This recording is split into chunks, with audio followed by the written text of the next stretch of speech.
Good morning student, good morning. Myself Kailash Chotiya, मेरा नाम कैलाश चोटिया है।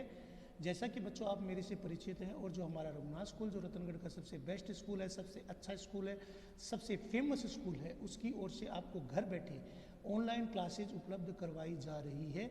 उन ऑनलाइन क्लासेज में मैं कक्षा 11 में आपको व्यवसाय अध्ययन या बीएम पढ़ा रहा हूँ। कल हमने व्यवसाय के सहायक क्रियाओं के या व्यापार की सहायक क्रियाओं के बारे में पढ़ा था। हमने परिवहन के बारे में पढ़ा। परिवहन किसे कहते हैं?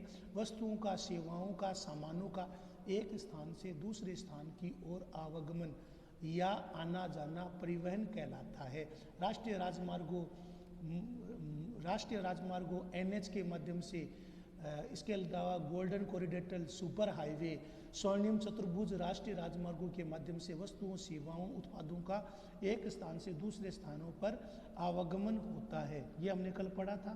इसके अलावा हमने बैंकिंग और वित्त के बारे में पढ़ा था। तो धन के बिना व्यवसाय का संचालन संभव नहीं है, क्योंकि धन के द्वारा हम आवश्यक संपत्ति खरीद सकते हैं, उद्योग या फैक्ट्री लगा सकते हैं, जमीन खरीद सकते हैं, मशीनें ला सकते हैं, कार्मिकों को या कर्मचारियों को रख सकते हैं, इसके अलावा श्रमिकों का रख कर काम करवा सकते हैं। इसके अलावा बिजली, पानी, जो नित्य प्रतिदिन के खर्चे होते हैं, वो बिना वित्त के, धन के नहीं संभव हो सकते। और ये जो उद्योगों के, इकाइयों की, फैक्ट्रियों की जो धन संबंधी जरूरत है, ये बैंकों के द्वारा पूरी की जाती है। तो व्यवसाय आवश्यकता धनराशि से प्राप्त होती है। बैंक वित्त की समस्या का समाधान व्यवसाय की सहायता से करता है। वाणिज्यिक बैंक क्या करते हैं? अधिविकर्षण। अधिविकर्षण का अर्थ क्या होता है? व्यक्ति के या व्यापारी के जमा धन से ज़्यादा धन उसे ऋण के रूप में देना, उसे हम अधिविकर्षण की कहते हैं। नगद साख, ऋण और अग्रिम के माध्यम से राशि उधार देते हैं। बैंक चेकों की वसूली, बैंक क्या करती है? चेकों की वसूली भी करती है। और जो धन है वो अन्य स्थानों पर भेजने और व्यापारियों की ओर से जो बिलों का भुगतान है वो भी करती है। विदेशी व्यापार में, चाहे विदेशी व्यापार हो, चाहे आयात हो, चाहे निर्यात हो, वाणिज्यिक बैंकों की महत्वपूर्ण भूमिका है। तो विदेशी बैंक, जो विदेशी व्यापार है, उसमें बैंकों के बिना व्यापार, वाणिज्य या आयात निर्यात संभव हो ही नहीं सकता। तो वाणिज्यिक व्यापारिक बैंक क्या करते हैं? जनसाधारण से पूंजी एकत्रित करते हैं और बड़े बड़े औद्योगिक समूह, व्यापारिक समूह, बड़े बड़े पूंजीपतियों को वो धन है वो ऋण के रूप में दिया जाता है। इसके कारण कुछ धन है वो डूबत खाते में भी चला जाता है, जिसे भारत सरकार वो एनपीए कहती है, नॉन प्रोफाइल एसेट। जो डूबा हुआ धन होता है वो व्यापारियों के द्वारा, उद्योगपतियों के द्वारा, बड़े बड़े औद्योगिक घराने हैं वो ऋण लेकर पैसा है वो देने से मना कर देते हैं। तो ऐसी स्थिति में बैंक है वो उनकी परिसंपत्तियों को नीलाम करके वो धन वसूल करती है। ऐसा धन जो डूबत खाते में लिखा जाता है उसे हम एनपीए कहते हैं। बीमा, बीमा से हम ये अध्याय, ये जो टॉपिक है वो पुनः शुरू करेंगे। व्यवसाय का ऐसा कोई क्षेत्र नहीं है जो बेटा जोखिम से घिरा हुआ नहीं हो। उद्योगों को लगाने से लेकर मशीनें, कल कारखाने, मजदूरों, कर्मचारियों को रखने, उनके दैनिक के खर्चे, इसके अलावा माल के खराब होने, गोदाम में खराब होने, बारिश तूफान आने, मार्ग में दुर्घटना होने, ट्रक के भिड़ जाने के कारण हमेशा जोखिम का खतरा वो व्यापार में बना रहता है। जोखिम और व्यापार है वो आपस में जुड़े हुए रहते हैं। तो जो व्यक्ति जोखिम लेता है वही व्यापार कर सकता है। तो जिसे हम उद्यमी भी कहते हैं। उद्यमी किसे कहते हैं बेटा? उद्यमी कौन होता है? उद्यमी वह व्यक्ति होता है जो रिस्क लेकर, जोखिम उठाकर नया उद्योग, नया व्यवसाय, नया उत्पाद, नई वस्तु या नई सेवा का निर्माण करना चाहता है। तो जोखिम से बचाव करना बहुत आवश्यक है। चाहे माल हो या अन्य वस्तु, चाहे गोदाम में हो या परिवहन के समय मार्ग में हो, उसके खोने, क्षतिग्रस्त होने, खराब होने, नष्ट होने, बारिश लगने, सील आने, खराब होने की स्थिति का हमेशा भय रहता है।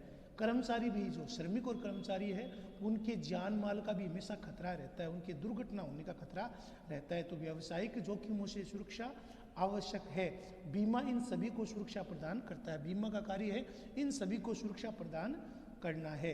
तो एक साधारण से साधारण व्यापारी, कर्मचारी, उद्योगपति, एक जो व्यापारी है, उद्यमी है, एंटरप्रेन्योर है, जो नया उद्योग, नया व्यवसाय, नई वस्तु, नई सेवा का सृजन करना चाहता है, जो उद्यमी है, जो व्यापारी है, जो व्यापारिक घराने हैं वो साधारण से प्रीमियम की राशि का भुगतान करके बीमा का लाभ है वो उठा सकता है और होने वाली जोखिम से सुरक्षा प्राप्त कर सकता है, और कंपनी को होने वाली हानि या क्षति की जो राशि है या शारीरिक दुर्घटना से जो चोट लगती है उसकी क्षतिपूर्ति है वो बीमा की या प्रीमियम की राशि के द्वारा बीमाकर्ता के द्वारा कर दी जाती है। तो कोई भी व्यापारी, उद्योगपति या उद्यमी है वो एक साधारण सा प्रीमियम भरकर बीमा पॉलिसी ले सकता है जिसके द्वारा उस उद्यमी को, व्यापारी को, उद्योगपति को होने वाले जोखिम या होने वाली हानि, होने वाले घाटे को वह बीमाकर्ता को स्थानांतरित कर देता है और स्थानांतरित करके जोखिम से होने वाली हानि की क्षतिपूर्ति है वो बीमाकर्ता के द्वारा कर दी जाती है। इससे बीमित उद्योगपति या व्यापारी सुनिश्चित हो जाता है। अब अगला है भंडारण। भंडारण का अर्थ क्या होता है? माल गोदाम में या वस्तु का, सेवा का, उत्पाद का संग्रह करना। आपको पता है कोई भी फैक्ट्री, उद्योग या इकाई है वो वस्तु के निर्माण के साथ ही उसे बिक्री के लिए जारी नहीं करती, बल्कि वो एडवांस में उस वस्तु, सेवा या उत्पाद का निर्माण करती है और इसके लिए भंडारण या गोदाम में उस वस्तु को रखा जाता है। प्राय वस्तुओं के उत्पादन के तुरंत पश्चात उसका विक्रय नहीं होता, उन्हें आवश्यकता पड़ने पर सुलभ कराने के लिए गोदाम में सुरक्षित रखा जाता है। माल को क्षति से बचाने के लिए उसकी सुरक्षा रखना आवश्यक है। तो माल को क्षति से बचाने के लिए उसकी सुरक्षा होनी आवश्यक है। माल खराब नहीं हो, वो उसे बारिश न लगे या उसे अन्य प्रकार की जो प्राकृतिक आपदाएं हैं वो उससे सुरक्षित रहे, इसके लिए माल को या वस्तु को, उत्पाद को, सेवा को भंडारण या गोदाम में रखना आवश्यक होता है। क्योंकि कोई भी उद्योगपति, उद्यमी, व्यापारी, पूंजीपति है वो वस्तु के निर्माण के साथ ही उसे विक्रय के लिए उपलब्ध नहीं कराता, बल्कि उसका भंडारण करता है जिसके द्वारा वस्तु सेवा की आपूर्ति है वो सुनिश्चित होती रहे, वस्तु सेवा की आपूर्ति है वो निश्चित बनी रहे। तो भंडारण के द्वारा क्या होता है? उन्हें आवश्यकता पड़ने पर सुलभ कराने के लिए उस वस्तु, सेवा या उत्पाद को गोदामों में रखा जाता है, भंडारण किया जाता है। भंडारण के द्वारा अतिरिक्त माल या सेवा या वस्तु को संग्रह करके रखा जाता है। माल को क्षति से बचाने के लिए उसकी सुरक्षा है वो आवश्यक होती है, इसलिए सुरक्षित संग्रहण की व्यवस्था की जाती है। भंडारण, इसलिए सुरक्षित संग्रहण की व्यवस्था आवश्यक है। भंडारण व्यावसायिक इकाइयों को संग्रहण की कठिनाइयों को हल करने में सहायता प्रदान करता है। तो भंडारण क्या करता है? जो व्यावसायिक फर्म है, इकाई है, उद्योग है, फैक्ट्री है, वो क्या करते हैं? अपनी अतिरिक्त सेवा, माल, वस्तु को संग्रहित करते हैं। वस्तु, सेवा या माल को संग्रहित करके वो भंडारण करते हैं। भंडारण व्यावसायिक इकाइयों को संग्रह करने की कठिनाइयों को हल करती है और वस्तुओं को उस समय उपलब्ध कराती है। और वस्तुओं को भंडारण के द्वारा उस समय उपलब्ध कराया जाता है जब उस समय सबसे ज़्यादा उसकी आवश्यकता होती है। जब वस्तु की मांग होती है उस समय वस्तुओं को उपलब्ध कराया जाता है। वस्तुओं की लगातार आपूर्ति से क्या होता है? मूल्य का उचित स्तर बना रहता है। यदि वस्तु की आवश्यकता से अधिक पूर्ति होगी तो वस्तु के दाम गिर जाएंगे, और यदि वस्तु की समय पर आपूर्ति नहीं होगी तो वस्तु महंगी हो जाएगी। तो वस्तुओं की लगातार आपूर्ति सुनिश्चित करने के लिए भंडारण या गोदाम, वस्तु, सेवा, उत्पाद का भंडारण करना, उसकी गोदाम रखना, उसको प्राकृतिक आपदाओं, बारिश, आंधी तूफान से बचाना आवश्यक होता है। तो इसलिए उद्योगपति या व्यापारी है वो वस्तुओं का अधिकतम उत्पादन करते हैं और उसको विक्रय के लिए उपलब्ध कम कराते हैं जितनी मांग होती है, और अतिरिक्त माल या सेवा या उत्पाद को भंडारण या गोदाम में रखा जाता है वो, और वस्तु को उसी समय उपलब्ध कराया जाता है जिस समय वस्तु की सबसे अधिक आवश्यकता होती है, सबसे अधिक जरूरत होती है। तो वस्तुओं की लगातार आपूर्ति के द्वारा मूल्यों को उचित स्तर पर बनाया रखा जा सकता है, मूल्यों को उचित स्तर पर रखा जा सकता है। विज्ञापन, एडवर्टाइजमेंट, वर्तमान का जो युग है बेटा, वो वर्तमान में विज्ञापन का युग है। तो विज्ञापन परम आवश्यक है। विज्ञापन के द्वारा क्या होता है? विज्ञापन के द्वारा आकर्षक ढंग से आकर्षक ढंग से वस्तु का प्रस्तुतिकरण होता है, वस्तु का प्रस्तुतिकरण होता है, प्रस्तुतिकरण के द्वारा प्रस्तुतिकरण होता है। आकर्षक ढंग से वस्तु का प्रस्तुतिकरण है वो विज्ञापन के द्वारा होता है। विज्ञापन क्या है? वस्तु को आकर्षक ढंग से प्रस्तुत करने का तरीका है।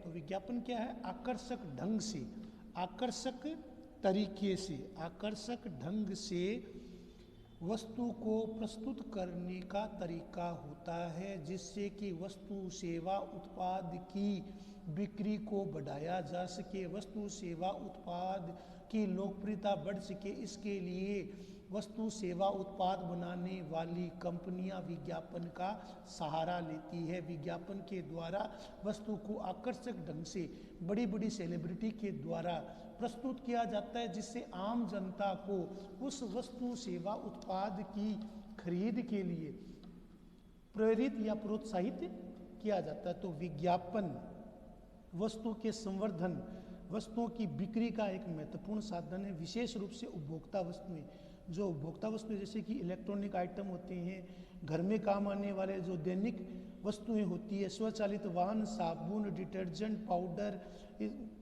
विभिन्न प्रकार के खाद्य पदार्थ, इन सब का, चाय, तेल, घी, इन सब का विज्ञापन है वो किया जाता है। इनमें से अधिकांश का निर्माण बाजार में आपूर्ति अनेक छोटी छोटी इकाइयों के द्वारा की जाती है। तो ये इकाइयाँ क्या करती है? वो छोटे छोटे इकाइयों के द्वारा वृहद स्तर पर उत्पादन करती है। वो वृहद स्तर पर उत्पादन करने के बाद उनकी लेबलिंग और पैकेजिंग की जाती है और उनको आकर्षक ढंग से विज्ञापन के माध्यम से प्रस्तुत किया जाता है। विक्रय संवर्धन का सबसे, बिक्री को बढ़ाने, विक्रय संवर्धन किसे कहते हैं? संवर्धन का अर्थ होता है बढ़ोतरी। संवर्धन क्या है? संवर्धन का अर्थ क्या होता है? बढ़ोतरी। विक्रय, वस्तु की बढ़ोतरी या वस्तु की बिक्री में बढ़ोतरी कैसे हो, इसलिए विक्रय संवर्धन के साधन अपनाए जाते हैं। उत्पादकों एवं व्यापारियों को प्रत्येक उपभोक्ता से व्यक्तिगत रूप से मिलना संभव नहीं होता, अतः विक्रय बढ़ाने के लिए विभिन्न उत्पादों को उनकी सूचना प्रत्येक संभावित ग्राहक तक पहुंचाना आवश्यक होता है और इसके लिए विज्ञापन का सहारा लिया जाता है। साथ ही उपभोक्ता को वस्तु के प्रयोग, उसका प्रयोग कैसे हो, उसकी गुणवत्ता क्या है, मूल्य आदि के बारे में भी जानकारी दी जाती है। वस्तु को समय पर उपलब्ध करवाया जाता है। खरीदने को लुभाने के लिए वस्तु का विज्ञापन है वो आवश्यक है, क्योंकि आजकल तो विज्ञापन का ही दौर है। जो दिखता है वही बिकता है। जिस वस्तु का बार बार विज्ञापन आता है वही वस्तु उपभोक्ता या ग्राहक के बीच, उपभोक्ता या ग्राहक के बीच है वो लोकप्रिय हो पाती है। उपभोक्ता या ग्राहक है उसके सामने वस्तु या सेवा है वो लोकप्रिय हो जाती है। जिस वस्तु का विज्ञापन ज़्यादा आता है वह वस्तु है वो लोकप्रिय होती है, वही वस्तु है वो जनता में लोकप्रियता प्राप्त करती है। तो इस प्रकार विज्ञापन क्या करता है बाजार में, इस प्रकार विज्ञापन क्या करता है बाजार में उपलब्ध वस्तुओं के संबंध में सूचना देता है। उपभोक्ता को सूचना मिलती है, ग्राहकों को सूचना मिलती है। ग्राहक उसकी आकर्षक पैकेजिंग, लेबलिंग, ब्रांडिंग से आकर्षित होता है और उसको खरीदने के लिए, क्योंकि सेलिब्रिटी के द्वारा उसका विज्ञापन होता है, सेलिब्रिटी उसके विज्ञापन करते हैं और उसके माध्यम से विज्ञापन के द्वारा उन वस्तुओं को बाजार में उपलब्ध कराया जाता है और उपलब्ध कराकर विज्ञापन के द्वारा उपभोक्ता या ग्राहक को उस वस्तु या सेवा के क्रय के लिए, खरीदने के लिए प्रोत्साहित किया जाता है। तो विज्ञापन है वो विक्रय संवर्धन का शक्तिशाली माध्यम है। विज्ञापन के द्वारा वस्तु को आकर्षक ढंग से लेबलिंग, पैकेजिंग की जाती है, छोटी छोटी इकाइयों के द्वारा वृहद स्तर पर उत्पादन होता है और उसकी विक्रय संवर्धन, विक्रय में बढ़ोतरी के लिए उसका विज्ञापन होता है। विज्ञापन मैंने जैसा कहा जो दिखता है वही बिकता है। तो बार बार में जो वस्तु का विज्ञापन आता है तो ग्राहक या उपभोक्ता उस वस्तु या सेवा को, उत्पाद को खरीदने के लिए बाजार जाता है, उस वस्तु या सेवा को खरीदता है। वस्तु का सेवा का मूल्य इतना भी अधिक नहीं होना चाहिए कि ग्राहक उसको देखकर दूर भाग जाए। तो वस्तु और सेवा का मूल्य इस प्रकार समायोजित हो कि ग्राहक या उपभोक्ता उसे आसानी से खरीद सके। इस प्रकार विज्ञापन बाजार में उपलब्ध वस्तुओं को बारे में सूचना देता है, उपभोक्ता को वस्तु विनिमय की क्रय करने के लिए तत्पर करता है, उसको सहायता करता है और उसे खरीदने के लिए प्रेरित करता है। तो जैसे मैंने आपको विज्ञापन के बारे में बताया है, इसके अलावा मैंने आपको भंडारण और बीमा के बारे में बताया है। इसको लिखना बेटा, याद करना, ये आपका होमवर्क है। धन्यवाद।